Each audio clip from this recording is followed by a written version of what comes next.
இன்றைக்கி ஒரு சூப்பர் இன்ஃபர்மேஷனோட ஒரு வீடியோ கொண்டு வந்திருக்கேங்க. அது என்னன்னு பார்த்தீங்கன்னா நண்டு.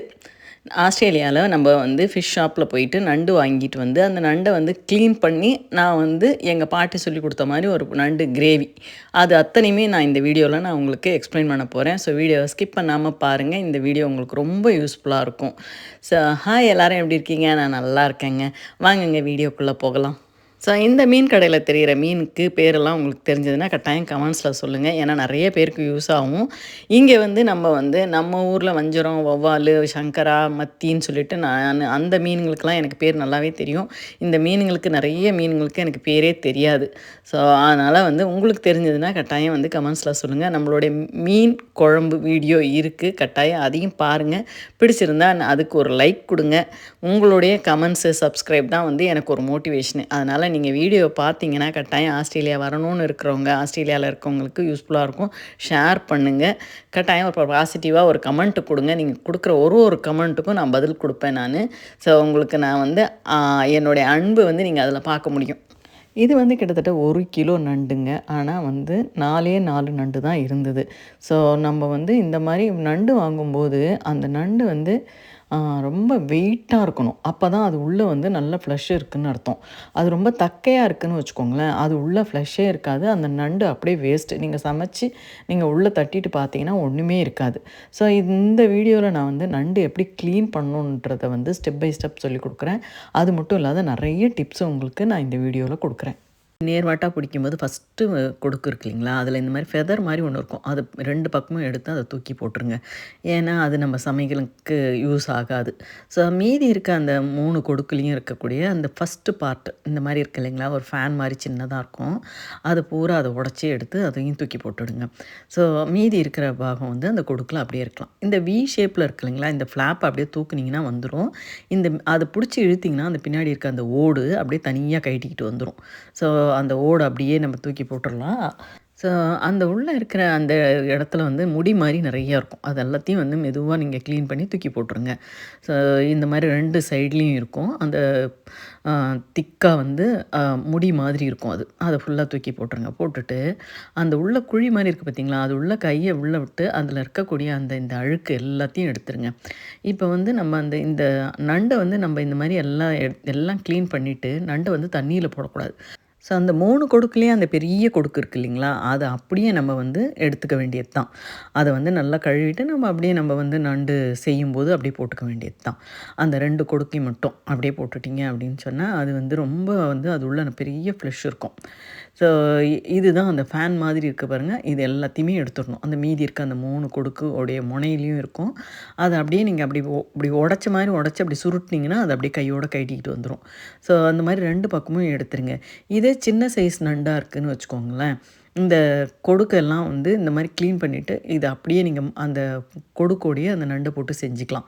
இல்லை இந்த மாதிரி பெரிய நண்டு இங்கே வாங்குறீங்கன்னு வச்சுக்கோங்களேன், இந்த கொடுக்க பூரா 2 சைடில் இருக்க கொடுக்கு எல்லாத்தையுமே பிச்சுட்டு நீங்கள் நண்டை 2ஆக நடுவில் கட் பண்ணி போட்டு நீங்கள் செய்யலாம். நான் இன்றைக்கி அந்த கொடுக்கு அப்படியே அந்த நண்டோடையே வச்சு அப்படியே 2ஆக கட் பண்ணி தான் சமையல் பண்ண போகிறேன். நண்டு நம்ம க்ளீன் பண்ணும்போது எந்த காரணத்தை கொண்டும் தண்ணியில் போட்டு வைக்கக்கூடாது. தண்ணியில் போட்டு வச்சோம்னா அது உள்ளே இருக்கக்கூடிய அந்த ஃப்ளஷ் இருக்குது இல்லைங்களா, அது சில சமயம் அந்த தண்ணியோடையே கரைய ஆரம்பிச்சிடும்.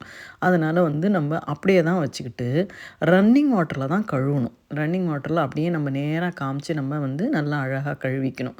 ஸோ இந்த நண்டு பார்த்திங்கன்னா நம்ம கையில் தூக்கும்போது நல்லா வெயிட்டாக இருக்கணும்.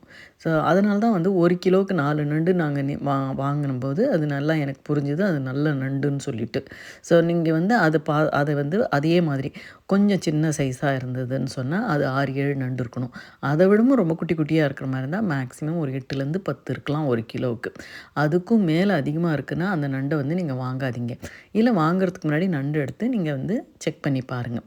நண்டு க்ளீன் பண்ணும்போது நம்ம கையில் குத்திருமோ, நம்ம அந்த கொடுக்கு நம்மளை நம்ம விரலில் எங்கேயா குத்திருமோன்னு நீங்கள் பயப்படவே தேவையில்ல.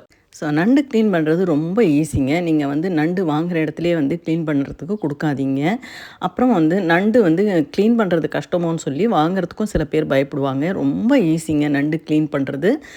இவ்வளோ தான் இதில். அந்த அந்த பின்னாடி இருக்க அந்த ஓடை நீங்கள் எடுத்துட்டீங்க அப்படின்னு சொன்னால் அந்த நண்டு வந்து ஒரு 50% அவ்வளோதான் அதோட வேலை முடிஞ்சது. 3 கொடுக்கு வந்து ஒரே மாதிரி இருக்கும்.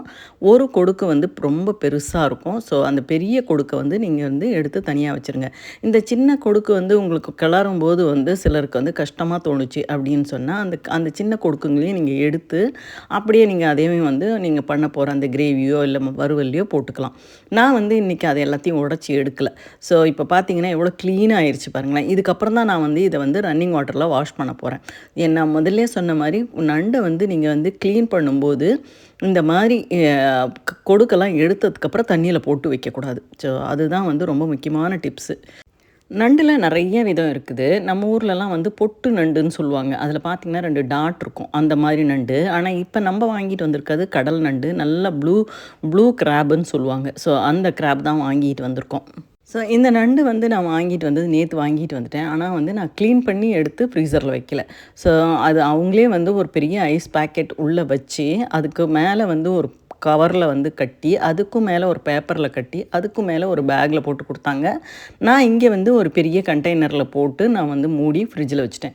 ஸோ நண்டு வந்து சுத்தம் பண்ணி எடுத்து நம்ம ஃப்ரிட்ஜில் வைக்கக்கூடாது. அப்படி வச்சுட்டு நம்ம அடுத்த நாள் நம்ம செஞ்சோம் அப்படின்னு சொன்னால் அதோட வந்து டேஸ்ட்டும் இருக்காது, அது நல்லதும் இல்லை. அதனால் நம்ம எப்போ செய்ய போகிறோமோ அப்போ வந்து அப்படியே நம்ம வந்து எடுத்து க்ளீன் பண்ணி செய்ய வேண்டியது தான். மீனெல்லாம் வந்து நல்லா கழுவி மசாலா போட்டு கொஞ்சம் நேரம் நம்ம ஊற வச்சு ஃப்ரீசரில் கூட வச்சு நம்ம எடுத்து செய்யலாம். ஆனால் நண்டு வந்து அந்த மாதிரி இல்லை. நீங்கள் வந்து எப்போ செய்ய போகிறீங்களோ அப்போ தான் செஞ்சுக்கணும்.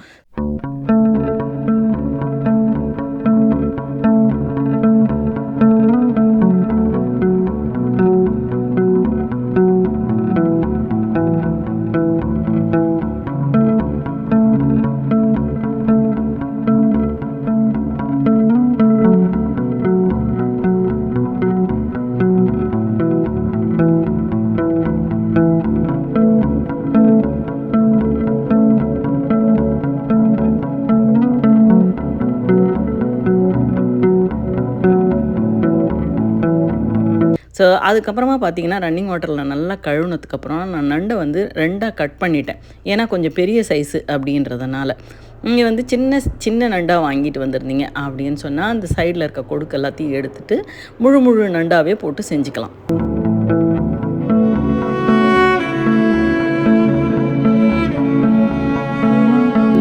அந்த ஹாலோ மாதிரி இருக்குது இல்லைங்களா, அந்த இடத்துல வந்து கொஞ்சம் அழுக்கு இருக்கும். அந்த அழுக்கு மட்டும் போகிற மாதிரி நல்லா க்ளீன் பண்ணிங்கனாலே போதுங்க. அப்புறம் பார்த்திங்கன்னா வந்து நண்டு வந்து அப்படியே பளிச்சுன்னு இருக்கும். அவ்வளோதாங்க. இதுக்கப்புறம் வந்து நான் இந்த நண்டு வந்து கொஞ்சம் பெரிய சைஸாக இருக்கிறதுனால நான் நடுவில் 2ஆக கட் பண்ணிட்டேன். ஸோ இதை நான் எப்படி க்ளீன் பண்ணுறேன்றதை நல்லா பாருங்கள். பார்த்திங்களா எப்படி க்ளீனாக ஆயிடுச்சு, பளிச்சுன்னு ஆயிடுச்சு பாருங்கள். அவ்வளோதாங்க. இவ்வளோதாங்க, சிம்பிளுங்க. இந்த மாதிரி நீங்கள் வந்து ரன்னிங் வாட்டரில் தான் கழுவி ஆகணும். ஸோ உங்களை வந்து நீங்கள் வந்து குழாயில் நேரடியாக கழுவலை அப்படின்னு சொன்னால் தண்ணியில் வந்து விட்டு அலசிட்டு உடனே தண்ணியிலேருந்து எடுத்துடணும். ஸோ பார்த்திங்களா இந்த மாதிரி 2ஆக கட் பண்ணிக்கிட்டேன் நான். இது கொடுக்கு வந்து சைடில் இருக்க கொடுக்கு வந்து ரொம்ப பெருசாக இல்லைன்றதுனால நான் அப்படியே போட்டுக்கிறேன் குழம்புல. நீங்கள் வந்து அந்த கொடுக்கு வந்து கொஞ்சம் ரொம்ப பெருசாக இருக்குது அப்படின்னு சொன்னால் அது பூரா நீங்கள் எடுத்துகிட்டு வெறும் நண்டை மட்டும் நடுவில் கட் பண்ணி அப்படியே போட்டுக்கலாம். சின்ன நண்டாக இருக்க மாதிரி இருந்தால் அந்த சைடில் இருக்க கொடுக்கெல்லாம் இல்லாமல் முழு நண்டாகவே நல்லா கழுவிட்டு அப்படியே போட்டுக்கலாம். ஸோ நண்டில் வந்து நிறைய வந்து பெனிஃபிட்ஸ் இருக்குது. குழந்தைங்களுக்கெலாம் வந்து நெஞ்சு சளி, பெரியவங்களுக்கு வந்து உடம்பு வலி அந்த மாதிரிலாம் இருக்குது அப்படின்னு சொன்னால் இந்த மாதிரி இந்த நண்டில் வந்து நீங்கள் வந்து நல்லா சின்ன வெங்காயம் மிளகுலாம் போட்டு நல்லா நண்டு ஃப்ரை பண்ணி சாப்பிட்டீங்க அப்படின்னு சொன்னால் ஒரே நல்ல சளியெல்லாம் பறந்து போயிடும். நெஞ்சு சளியெல்லாம் வந்து தன்னால் கரைஞ்சி போயிடும். நீங்கள் வந்து அதுக்கப்புறம் அந்த கொடுக்கெல்லாம் போட்டு ரசம் வைக்கலாம். நிறைய வந்து வெங்காயம் தக்காளியெல்லாம் போட்டு நல்லா குழம்பு மாதிரி பண்ணி சாப்பிட்லாம். ஸோ நான் வந்து இன்றைக்கி எங்கள் பாட்டி வந்து ஒரு நண்டு குழம்பு ஒன்று வைப்பாங்க. அதாவது தொக்குன்னு சொல்லுவோம், நண்டு தொக்குன்னு சொல்லிட்டு. அதுதான் இன்றைக்கி நான் உங்களுக்கு செஞ்சு காட்ட போகிறேன். ஸோ ரொம்ப ஈஸி அது செய்யறதுக்கு. நீங்களும் வந்து அதே மாதிரி ஒரு முறை ட்ரை பண்ணி பாருங்கள். ஸோ இப்போ நம்ம நண்டு கிரேவி பண்ண ஆரம்பிச்சுக்கிறோம். எண்ணெய் வந்து கொஞ்சம் விட்டுட்டு அதில் வந்து சோம்பும் பூண்டு இஞ்சியும் போட்டுட்டேன். ஸோ சோம்பு வந்து கொஞ்சம் தாராளமாகவே போட்டுருங்க. அப்போ தான் வந்து நண்டோடு சேர்த்து சாப்பிடும்போது செம்ம டேஸ்ட்டாக இருக்கும். வெங்காயம் வந்து நல்லா நிறைய தொக்கு வேணும்னா கொஞ்சம் நிறையாவே நம்ம வெங்காயம் போட்டுக்கலாம். நான் வந்து ஒரு 2 பெரிய வெங்காயமும் ஒரு கை ஃபுல்லாக வந்து சாம்பார் வெங்காயமும் போட்டு நல்லா நறுக்கி ஒன்றா போட்டு சேர்த்துருக்கேன். ஸோ இஞ்சி பூண்டு பேஸ்ட்டு போட்டு வெங்காயம், அப்புறம் வந்து தக்காளி போட்டிருக்கேன். தக்காளி வந்து நல்லா 2 பெரிய தக்காளி நல்லா பொடியாக நறுக்கி போட்டிருக்கேன். ஸோ இப்போ வந்து 2 ஸ்பூன் வந்து மிளகாத்தூளும் 4 ஸ்பூன் வந்து தனியாத்தூள், ஒரு அரை ஸ்பூன் வந்து மஞ்சத்தூள், ஒரு அரை ஸ்பூன் வந்து சீரகத்தூள், கொஞ்சம் கரம் மசாலா, இது எல்லாமே போட்டு நல்லா வதக்கியாச்சு. நல்லா வதக்க பார்த்திங்கன்னா அப்படியே தொக்கு மாதிரி அப்படியே சேர்ந்து வரும். ஸோ அதுக்கப்புறம் நண்டு நீங்கள் போட்டு நல்லா மிக்ஸ் பண்ணிவிடுங்க. மிக்ஸ் பண்ணிவிட்டு தேவையான அளவுக்கு உப்பு போட்டு கொஞ்சமாக ஒரு அரை டம்ளர் தண்ணி விட்டு ஒரு மூடி போட்டு மூடிடுங்க. ஒரு 10 to 15 மினிட்ஸ் நல்லா கொதித்ததுக்கப்புறமா வந்து நல்லா கிளறி விடுங்க. ஸோ இப்போ வந்து நம்ம சொன்னேன் இல்லைங்களா ஒரு பேஸ்ட், அதை அரைச்சி நம்ம அதை போட போகிறோம். தேங்காய், கசகசா, அதுக்கப்புறம் வந்து இந்த கொத்தமல்லியோடைய தண்டு இருக்குது இல்லைங்களா, அது வந்து கொஞ்சம். ஸோ இது எல்லாத்தையும் போட்டு நல்லா அரைச்சி நீங்கள் ஒரு பேஸ்ட் பண்ணி வச்சுக்கோங்க. அப்புறம் நல்லா கிளறி விடுங்க. அதுக்கப்புறம் வந்து இன்னும் ஒரு 5 மினிட்ஸ், மொத்தமாக 15 மினிட்ஸ். அதுக்கப்புறம் பார்த்திங்கன்னா வந்து அந்த நம்ம அரைச்சி வச்சுருந்தோம் இல்லைங்களா பேஸ்ட்டு, அந்த பேஸ்ட்டை போட்டு நல்லா கிளறி விடுங்க. கிளறி விட்டு நல்லா ஸ்டவ்வை அடக்கி விட்டுடுங்க. அடக்கி விட்டு அதுக்கப்புறம் வந்து ஒரு 5 to 7 மினிட்ஸ் கொதிச்சா போதும். அதுக்கப்புறம் நல்லா கொத்தமல்லி தழையை தூவிட்டு நம்ம இறக்கிட வேண்டியது தான். ஸோ இந்த தொக்கு பார்த்திங்கன்னா வந்து லைக் 1 ஸ்பூன் 2 ஸ்பூன் போட்டாலே போதும். நல்லா நம்ம நிறைய சாதத்துக்கு பிசைஞ்சு சாப்பிட முடியும். ஸோ நாங்கள் வந்து இந்த மிளகாத்தூள் இருக்கு இல்லைங்களா, அது வந்து குழம்பு தூளுன்னு சொல்லிட்டு அரைச்சி வச்சுக்குவோம். அதாவது வந்து 1 கிலோ தனியாவுக்கு 1/2 கிலோ மிளகா, அது கூட போட வேண்டிய சாமான் எல்லாம் போட்டு அந்த மாதிரி குழம்பு மிளகாத்தூள்னு அரைச்சி வச்சுக்குவோம். ஸோ நீங்கள் அந்த மாதிரி குழம்பு மிளகாத்தூள் வச்சுருக்கீங்க அப்படின்னா அது மொத்தமாகவே வந்து ஒரு 2லேருந்து ஒரு 3 ஸ்பூன் போட்டிங்கன்னா போதும். ஸோ இந்த தாங்க வந்து நண்டு கிரேவி, நண்டு தொக்கு ரொம்ப நல்லாயிருக்கும். இதே மாதிரி நீங்கள் செஞ்சு பாருங்கள். பார்த்துட்டு எனக்கு கமெண்ட்ஸில் சொல்லுங்கள். ஸோ இவங்கெல்லாம் நம்ம வீட்டுக்கு டெய்லி வர விசிட்டர்ஸு. ஸோ இந்த வீடியோ உங்களுக்கு பிடிச்சிருக்கும்னு நினைக்கிறேன். கட்டாயம் லைக் பண்ணுங்கள், கமெண்ட் பண்ணுங்கள், சப்ஸ்கிரைப் பண்ணுங்கள். உங்கள் ஃப்ரெண்ட்ஸ் அண்ட் ஃபேமிலிக்கு நண்டு பிடிக்குன்றவங்களுக்கு ஷேர் பண்ணுங்கள். ஆஸ்திரேலியா வரணும்னு நினைக்கிற உங்கள் ஃப்ரெண்ட்ஸ் அண்ட் ஃபேமிலியில் யார் இருந்தாலும் அவங்களுக்கு இந்த வீடியோவை ஷேர் பண்ணுங்கள். ஏன்னா நம்ம ஊர் சாப்பாடு இங்கே கிடைக்குமோன்னு அவங்களுக்குள்ள ஒரு டவுட் இருக்கும். இதெல்லாம் பார்க்கும்போது அவங்களுக்கு ஒரு புது நம்பிக்கையே வருங்க. ஸோ உங்களுடைய ஒரு சப்ஸ்கிரிப்ஷனும் வந்து எனக்கு ஒரு பெரிய மோட்டிவேஷன். ஸோ சப்ஸ்கிரைப் பண்ணுங்கள், நம்ம வீடியோஸை ஷேர் பண்ணுங்கள், நல்ல கமெண்ட்ஸ் கொடுங்க. So thank you so much for everything and happy new year for every one. இந்த வீடியோவை எந்த ஊர்லேருந்து பார்க்குறீங்கன்னு கமெண்ட்ஸில் சொல்லுங்கள். So thank you.